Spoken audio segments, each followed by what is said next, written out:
What is going on, everybody? We are out here in the country today, and today's video has a topic. I'm going to talk about why you should not start on a 1000cc super sport bike. Now, my other bike is the Gsxr 2024 40th anniversary edition. Beautiful bike, and I've been posting about it a lot. And you would be surprised at how many people tell me they're going to buy one, that it's going to be their first bike, and that everybody tells them they shouldn't do it, they're going to kill themselves. But there's a lot more reasons. Like, I keep telling these people not to do it, and there's a whole host of reasons. So I'm going to go through some of them. Just saying don't do it because it's dangerous, they're already starting a dangerous activity. Motorcycling is dangerous. Now, you could lessen the dangers, sure, but just telling people not to do it because it's dangerous, it's ridiculous. You gotta tell them other reasons. First, they'll probably quit because you're not gonna have any fun. Now, you say, well, I'm watching these guys having a blast, going 150 miles an hour, riding wheelies. Yeah, it's not the bike that does that. You have to have the skill to make the bike perform. The bike's just a tool. It needs an operator, and the operator and the tool should be equal parts. You're not going to have any fun. When you're first learning how to ride, there are so many things you have to think about.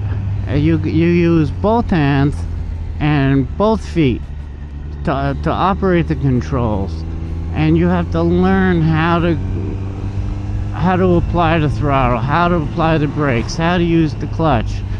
You have to learn how to lean the bike. There's a lot to learn and a lot to think about. I remember being a new rider, and I was like, oh my gosh, I just pictured myself, this is a kid, I just pictured myself getting on this dirt bike and going 100 miles an hour and then taking a turn with the, I got on it and I'm like, oh my gosh, I just don't want to fall over, It's not going to be the same if you get on the most powerful bikes that are made for, very experienced riders. You're not going to have a good time, because on top of having to learn how to ride, and on top of everything, you got a bike that if you give it a little too much input, too much brake, you could crash. Too much gas, you could crash. You're just not gonna have the amount of fun.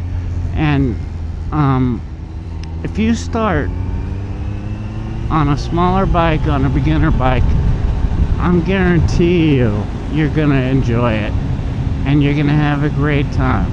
And they're less forgiving, and they're easier to handle, and they're lighter, and they're less expensive, and the parts aren't as expensive. And a lot of people will drop their first bike. Now, I'm not saying you're gonna wreck it. Honestly, less people wreck than you think. People always say, oh, not if, but when. But truth is, it's like a small percent of people that wreck. So, knock on wood. So, there is a good chance, though, that you might drop her when you're parking it. You might drop her moving it around the garage. Those things happen. Even if you've been doing it for years, you got a couple 100 pounds of weight balancing on 1 inch of rubber.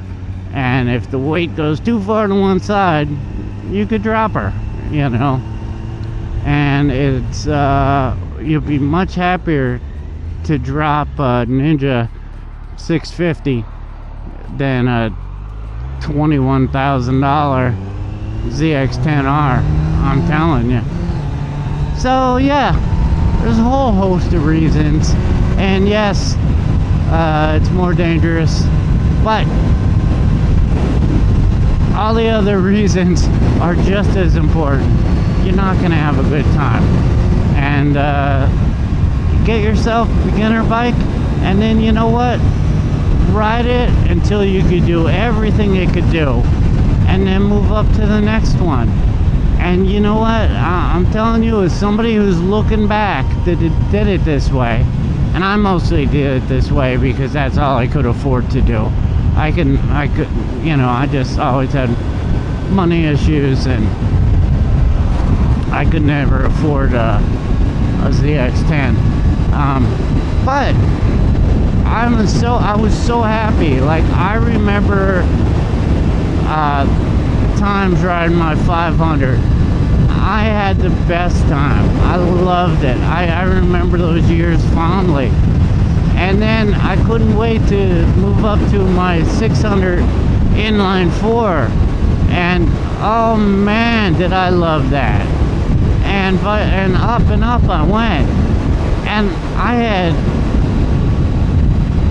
have years of memories for each level of bike that I had and went up. And yeah, I wouldn't trade that for the world.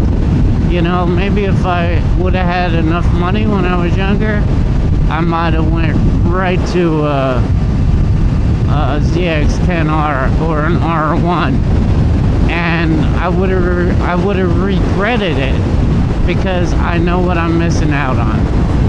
You know. So yeah, if you guys have any questions, I've helped a lot of people, new riders, pick out bikes.